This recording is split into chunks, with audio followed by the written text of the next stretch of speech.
بسم اللہ الرحمن الرحیم۔ آپ دیکھ رہے ہیں میرا یوٹیوب چینل، میں آپ کا اپنا ہوسٹ شام پیک۔ تو آج کی اس ویڈیو میں ہم آپ کو بتائیں گے کہ ارطغرل غازی کون تھا، یہ لوگ کہاں سے آئے تھے، کس طرح انہوں نے 3 بر اعظموں پہ اپنی حکومت قائم کی اور پوری دنیا میں اسلام کا جھنڈا لہرایا، اور کن عناصر کی وجہ سے ان کی حکومت زوال پذیر ہوئی اور کن ممالک نے مل کر تمام سلطنت عثمانیہ کو توڑ لیا اور بانٹ لیا، اور اس کے بعد کون سی زنجیروں میں ترکی کو جکڑ دیا گیا اور کب یہ زنجیریں کھلیں گی اور ترکی دوبارہ سے اپنی وہی کھوئی ہوئی حیثیت دنیا میں پا سکے گا۔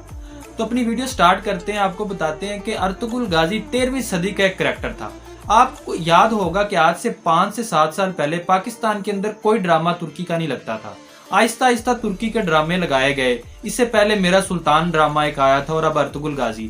یہ ڈرامے پاکستان میں ایک مہم کے تحت لگائے جا رہے ہیں۔ کیونکہ پاکستانیوں کے دلوں میں سلطنت عثمانیہ کے لیے، ترک ممالک کے لیے، ترکی کے لوگوں کے لیے پیار پیدا کیا جائے، تو اسی لیے یہ ڈرامے پاکستان میں لگائے جا رہے ہیں، پوری ایک مہم کے ساتھ لگائے جا رہے ہیں۔ اسی کے ساتھ ہم آپ کو بتاتے ہیں کہ ترکی اس وقت کو جو ترکی ہے، یہ اس وقت اتنا نہیں تھا جب سلطنت عثمانیہ تھی۔ سلطنت عثمانیہ 3 بر اعظموں پر پھیلی ہوئی ایک حکومت تھی۔ اس حکومت کے بانی ارطغرل غازی تھے، اور ان کے بیٹے نے اس سلطنت کو پھیلانے میں بہت اہم کردار ادا کیا تھا۔ تو اسی کے ساتھ آہستہ آہستہ 650 سال کے پیریڈ کے اندر یہ حکومت آہستہ آہستہ زوال پذیر ہوتی گئی اور ختم ہو گئی۔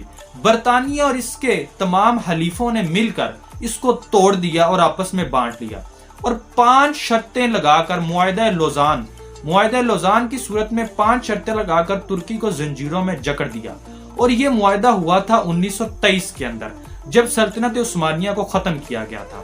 اور 1923 سے لے کے یہ معاہدہ تھا 100 سالہ معاہدہ، اور 2023 میں یہ معاہدہ ختم ہوگا۔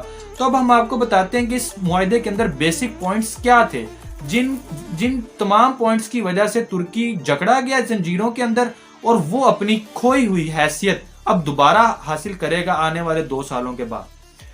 تو پہلا اس کے اندر ایک بیسک پوائنٹ یہ تھا، وہ معاہدہ آج بھی فرانس میں پڑا ہوا ہے، ان لوگوں نے سنبھال کے رکھا ہوا ہے، اور ترکی کے تمام لوگوں کے دلوں میں یہ تمام پوائنٹ نقش ہیں، اور وہ 100 سال سے اس چیز کے انتظار میں ہے کہ کب یہ ختم ہو اور کب ترکی دوبارہ اپنا کھویا ہوا مقام حاصل کر سکے۔ اور پہلا پوائنٹ اس کے اندر یہ تھا کہ سلطنت عثمانیہ کو ختم کر دیا جائے، یعنی کہ ترکی کو اپنی باؤنڈری میں بند کر دیا جائے۔ جب ترکی اپنی باؤنڈری میں بند ہوا، یعنی کہ جو آج کا ترکی ہمیں نظر آتا ہے، یہ تب نہیں تھا، تب یہ 3 بر اعظموں پر پھیلا ہوا تھا۔ تو جب اسے اس کی باؤنڈری میں بند کیا گیا تو دنیا کے نقشے پر بہت سے ملک ابھر کر سامنے آئے، اور جو تمام جائیدادیں تھیں اس وقت سلطنت عثمانیہ کے جانشینوں کی، ان کو بانٹ لیا گیا۔ برطانیہ کے حلیفوں نے اب آپس میں سب نے بانٹ لی، اور ان کے جتنے بھی جانشین تھے ان سب کو قتل کیا گیا، ان کو ملک سے نکالا گیا، ان کو قیدوں میں ڈالا گیا، تاکہ کوئی بھی سر دوبارہ کھڑا نہ ہو سکے برطانیہ کے خلاف۔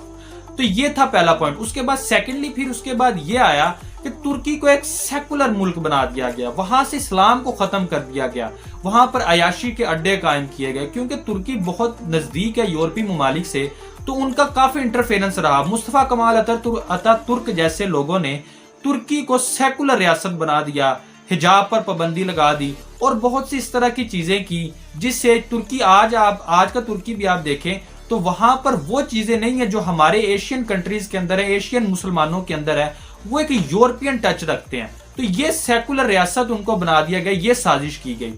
اس کے بعد تھرڈ اس کا پوائنٹ یہ تھا، جو کہ بہت افسوسناک اور دل خراش پوائنٹ یہ ہے کہ پیٹرول بند کر دیا گیا۔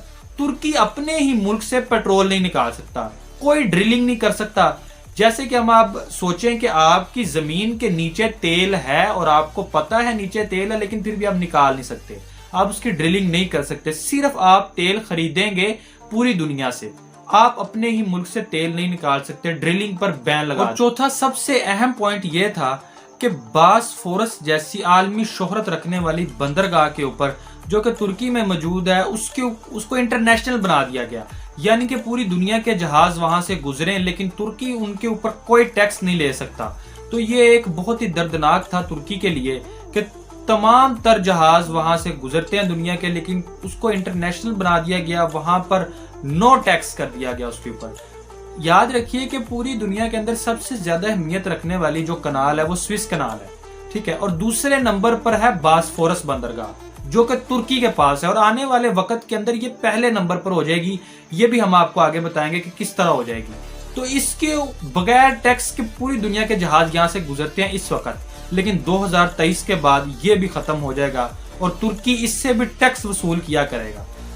پانچواں سب سے اہم پوائنٹ جس سے ترکی کے لوگوں کو دلی ٹھیس پہنچی وہ یہ تھی کہ حجاز مقدس کی تمام ڈیوٹیز واپس لے لی گئیں ترکی سے اور وہ دے دی گئیں عربوں کو. تو اس وجہ سے عرب ممالک اور ترکی کے اندر ایک کھینچا تانی بھی چلی رہتی ہے، لیکن ترکی کے تمام لوگوں کو اس کا دلی افسوس ہے کیونکہ 650 سال تک انہوں نے اس کی ذمہ داری نبھائی اور بخوبی نبھائی ہے. سب جانتے ہیں کہ اب جتنے بھی وہاں پر چینجز ہوتے ہیں مکہ مکرمہ کے اندر، مدینہ کے اندر، صحابہ کی جتنی بھی جگہ ہیں وہاں پر کوئی ریکنسٹرکشن کا ورک ہوتا ہے، تو جتنے بھی وہاں سے پتھر، جتنے بھی وہاں سے امپورٹنٹ چیزیں ہیں ترکی وہ اٹھا کے لے جاتا ہے اپنے ملک. وہاں پر ایک استنبول میوزیم بنایا ہوا ہے، یہ آپ دیکھ سکتے ہیں ساتھ، کہ ایک ایک اینٹ ترکی وہاں سے اٹھا کے لے گیا ہے اور تمام چیزیں ترکی نے اپنے پاس محفوظ کر کے رکھی ہیں. اور وہاں کے لوگ جا کے خانہ کعبہ رو رو کے یہ دعائیں مانگتے ہیں کہ اے اللہ جو تو ہم سے ناراض ہو گیا ہے، ہم سے اپنی ناراضگی کو ختم کر اور ہمیں دوبارہ سے یہ ڈیوٹی نبھانے کی صلاحیت عطا فرما. تو اس کے بعد اب جب یہ 100 سال پورے ہو جائیں گے تو ترکی کو واپس اس کی یہ تمام چیزیں مل جائیں گی اور ترکی کو حجاز مقدس کی ڈیوٹیز مل جائیں گی. تو وہ ترکی نے جتنا بھی سامان اپنے پاس رکھا ہوا میوزیم میں وہ واپس سے دوبارہ سے حجاز مقدس میں پہنچایا جائے گا، اور اسی نیت سے ترکی اس کو وہاں سے لے کر گیا تھا اپنے ملک میں.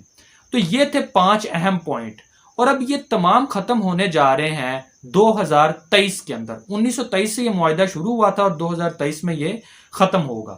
تو اب اس معاہدے کے بعد اب ہوگا کیا؟ اب جب یہ ختم ہوگا تو کس طرح ترکی دوبارہ سے اس جگہ پر کھڑا ہو جائے گا جہاں پہ ان کا عروج تھا، جہاں پر وہ ایک پوری دنیا میں مانے جاتے تھے. تو اس طرح سب سے پہلا جو کام کرے گا 2023 کے بعد ترکی، وہ اپنے ملک سے تیل نکالنا شروع کرے گا، تیل کی ڈرلنگ کو دوبارہ سے شروع کرے گا اور خود کفیل ہونے کی کوشش کرے گا اس کے اندر. یہ ہے سب سے اہم پوائنٹ ان کے لیے. سیکنڈ اہم پوائنٹ یہ ہے کہ باسفورس کی بندرگاہ کے اوپر وہ لگائیں گے ٹیکس، جو کہ پوری دنیا مزے لوٹتی رہی وہاں سے، ان کے جو بھی جہاز آئیں جائیں کسی نے کوئی ٹیکس نہیں دیا. تو اب ترکی وہاں پہ ٹیکس لگائے گا، کوئی جہاز وہاں سے ٹول دیے بغیر نہیں گزر پائے. تیسرا سب سے اہم پوائنٹ یہ کہ حجاز مقدس کی جو ڈیوٹیز واپس لے لی گئی تھی ترکوں سے وہ انہیں واپس دے دی جائیں گی. لیکن عرب اتنی آسانی سے یہ دیں گے نہیں.